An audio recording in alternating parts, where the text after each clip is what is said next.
Hi, and welcome. You're listening to the X22 Report. My name is Dave, and this is episode 1515A, and today's date is March 7th, 2018, and the title of the episode is Step 1, Control the Economic Narrative. Step 2, Dismantle the Central Bank. Let's get into the economic collapse financial news. Now, the ADP job numbers, they've come out, and it looks like the unemployment rate is going to be dropping even further. It looks like we're at full employment. Everything is great. The economy is doing fantastic. Nothing to worry about. But we need to remember, nothing has changed since the Obama administration. The manipulation is exactly the same. Nothing has changed as of yet. Will it change? Yes, it will. And we see that ADP, they came in with a much better than expected 235,000 jobs. 200,000 were expected. And we see right now that they're saying that the unemployment rate is going to be going into the threes. And what we can make out of all of this is that the illusion is still being kept alive. No, all of a sudden we just didn't get all these jobs. The quality of jobs, well, they haven't returned.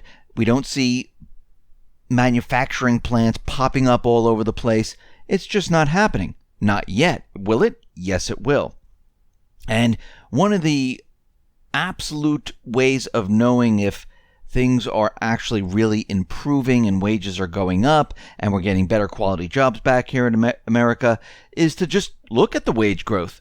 Now, the 2017 wage growth is at its lowest in 9 years.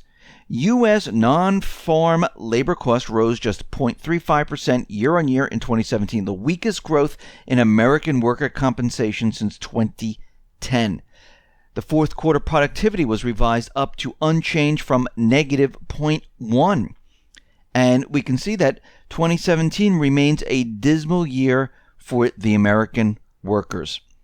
And what we're looking at right now is that the economy that we're in right now, it just can't be flipped over and everything made better.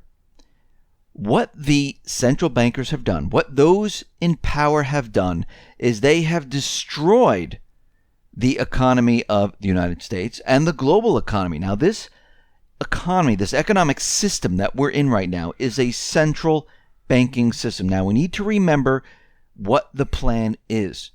The plan is to get rid of the deep state. The plan is to get rid of the central banking system and take control for the people. The people will be in control. And the only way to do this is to have a major reset. Control the narrative, dismantle the central banks. And we can see right now in the White House, the corporate media is out there saying there's a lot of chaos, people resigning, and it's just unbelievable. Yes, this is happening. Yes, people come and go and things like that. But there's a reason why these people are being forced out. Because what they wanted to do and what the Trump administration wanted to do for the economy are two different things. And we can see right now that Gary Cohn, chief economic advisor, he resigned. Well, again, Trump is pushing forth these tariffs, the reciprocal tax, and he does not like this.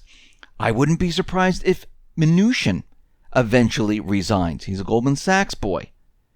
Cohn is also a Goldman Sachs globalist. How do you get rid of these people? You do the opposite of what they want, and they can't take it anymore, and they know there's no reason to be in there because they're not calling the shots anymore. Now, even the central bank, the IMF, one of the central banks, is out there saying, listen, no one emerges victorious from a trade war. This is coming from Christine Lagarde. She warned that the economic impact of U.S. import tariffs would be serious if other countries respond with their own barriers. Yes, it will be serious. It will bring down their system. This is what they're broadcasting right now. They're not saying, hey, by the way, if Trump continues to do this, everything will be great. We'll still be in power and everything will look fine. No, what they're saying is that there'll be no winners. What they're really saying is that their system would be under threat.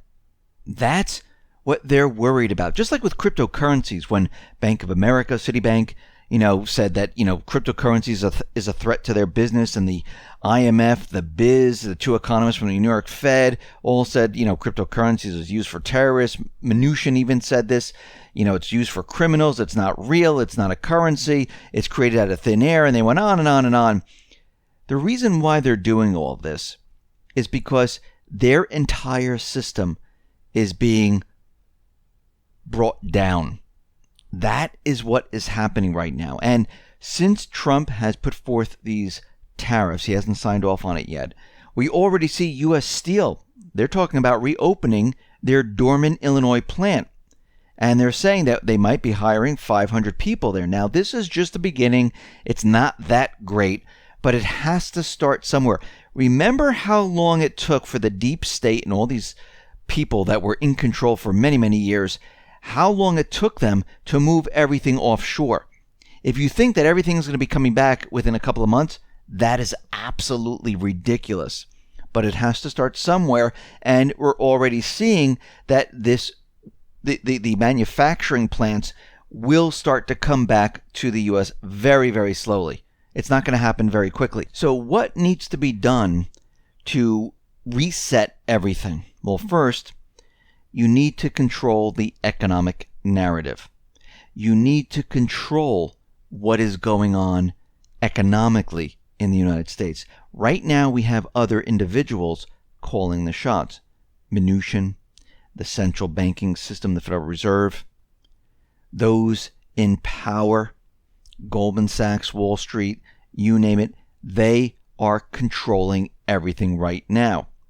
So what Trump and the administration, those patriots working behind the scenes, what they need to do is they need to control the economic narrative. They need to control what is going on in this country. And this is what is happening right now. They're in the midst of controlling everything. Now, of course, what the central banks wanted to do is they wanted to raise rates very slowly. They don't raise them that quickly because it calls too much attention on them. And if they raise them very, very quickly, people are going to say, hey, wait a minute, you just, increased the rates and everything started to fall apart. So if they do it very slowly and they point to Trump and say his economic policies aren't doing well, the economy's going to come down, they can shift the narrative and say that he brought the economy down. If Trump controls the economic narrative, he can then point to the Federal Reserve. So he needs to control what they are doing. Now, since he put forth this idea, which he hasn't signed off on the tariffs yet, but eventually I think he will in the next couple of days, he's going to try to stop the Fed from raising rates right now, because the only reason they're raising rates is to bring down the economy. Because once they raise rates and interest rates start to go up, guess what happens? The real estate market falls apart, the student loan market falls apart, the auto industry falls apart, everything falls apart. We already are getting signs that because of what Trump is doing, the Fed president is saying, listen, because of these tariffs that might be signed into law, because of these reciprocal taxes, we most likely will delay the interest rate hikes. Now, if you notice, they started to raise rates as soon as Trump was coming into office. And once he was in office, they started to push them up even faster. They didn't wait. Now they're backing off because of what Trump is doing. What Trump is trying to do, he's trying to maneuver and take control of the economic narrative. Let's take this one step further.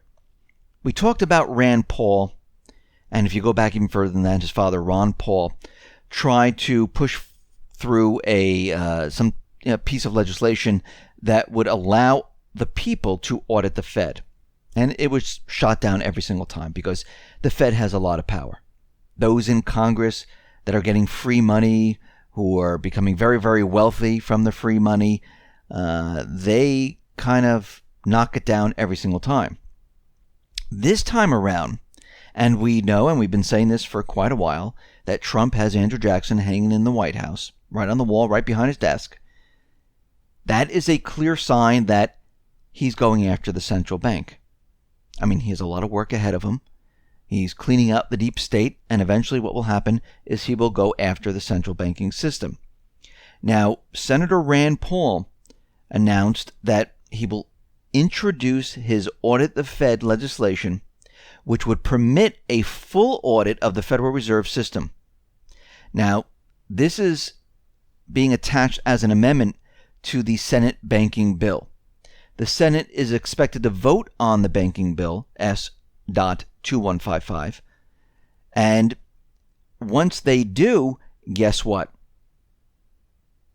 If they push it through, they'll be able to audit the Fed. Now, Rand Paul is out there and he's saying, while we have made great strides in reviving our economy through curbing overzealous regulation and cutting taxes, lasting prosperity will escape us if we do not hold the enabler of big government and our astronomical national debt accountable. It's time for the Senate to side with the American people by removing the shackles on congressional oversight and lifting the Fed's veil of secrecy. It's time for us to pass the Audit the Fed. Passage of the Federal Reserve Transparency Act, S.16, commonly referred to as the Audit the Fed legislation, would require the Nonpartisan Independent Government Accountability Office, the GAO, to conduct a thorough audit of the Federal Reserve Board of Governors and reserve banks within 1 year of the bill's passage and to report back to Congress within 90 days of completing the audit. Rand Paul remains steadfast in his commitment to his legislation, and he and his father worked for years to pass this type of legislation. And they're ready to stop the Federal Reserve because they've been unchecked, it's unconstitutional, and they are meddling in the free market economy. Now, the main lobby against auditing the Fed is the Fed. So the main group that lobbies against this is the Fed. Well, it's time that the people see what the Fed has been doing. It's time for the people to realize that we were duped, that the Fed was not working for the people, just like the deep state was not working for the people. It was working for themselves and for the Rothschilds, special interest groups, and it is time that the people take back their country. And we can see right now, everything is in motion to take back the country. Now, once again, once people learn, once this is out in the open, if we can get that far, if this is actually passed, well, we can see things are going to be a little crazy. Because once this system comes out of the control of the Federal Reserve, and maybe after the audit, the whole thing will be dismantled. I mean, it was put into law back in 1913. It can definitely be dismantled right now by having all the states vote on this. And it's that easy. And let the government coin the currency once again. Now, does this mean physical coins? Maybe not. Maybe it'll be mind coins like cryptocurrency. I mean, it's that easy. It doesn't have to be difficult. The central bank, the IMF, the BIS, the Rothschild central banking system, those who like the central banking system, they make it seem like it's so difficult to get rid of them, that they're important, that we need them, that they monitor the economy, they control the economy. No, they don't do any of that. They create currency. They meddle in open markets to control them instead of letting the markets do what they're supposed to be doing. So it's not that difficult, just like it wasn't difficult back in 1913 for them to get their way by having the president at that time sign the Federal Reserve into power. It is very easy right now to get rid of them. All we need to do is audit the Fed. Get in there, see what they've been up to. The people have the right to know, and we can start dismantling the central bank. And we can see that we are moving towards that goal, and things are about to change. Listen, everyone, thanks a lot for listening. Be well, be safe, and especially be prepared. Thanks a lot.